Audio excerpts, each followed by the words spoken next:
कोटियार विकास पाई master plan प्रस्तुत राजस्व मंत्री सुरेश पुजारी अध्यक्षतार बसिथिबा बैठक में कोटिया विवादर समाधान और विकास नहीं आलोचना होती। सहित मंत्री कहते कोटिया स्वतंत्र रोड मैप तैयारी हेबो। एक मास मध्य निज निज विभागर रोड मैप देवाई निर्देश देते मंत्री। जिलापाल सहित आलोचना कर निज निज विभागर योजना और रोड मैप देवे। आर्थिक सामाजिक सांस्कृतिक विकास पाई योजना हाथ को नियाजिबो। रास्ताघाट सहित भित्तिभूमिर विकास चाषी मार्केटर सुविधा युवकों काम आखिआगे रखी विभाग गुड़िक रोड मैप तैयारी करेंगे।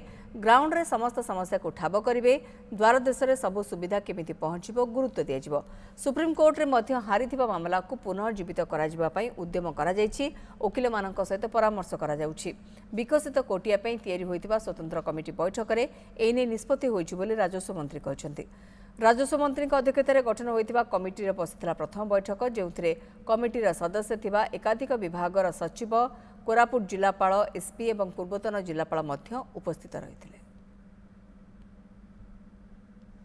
तार जो भौगोलिक परिस्थिति कोटियार जो जनकल्याण योजना गुड़ाक पहुँचबार थिला सेटा पहुँची पारु नथिला।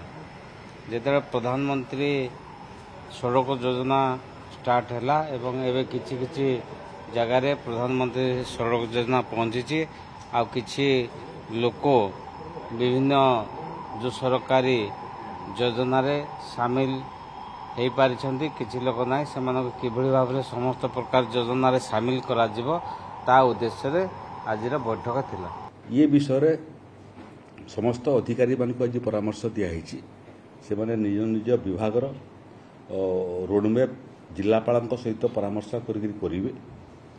सेठी जो जो सुविधा पाखरे उपलब्ध हो नहीं दूर को जीवाकू पड़ुछि से बाबद रे मध्य समस्त प्रसंग को ठाब करिबा एवं त्वरित बेगरे द्वार देश रे किमिति समस्त साहाय्य सहयोग एवं गरीब कल्याण योजना पाई पारिबे तार पई मध्य रोडमैप प्रस्तुत होउछि।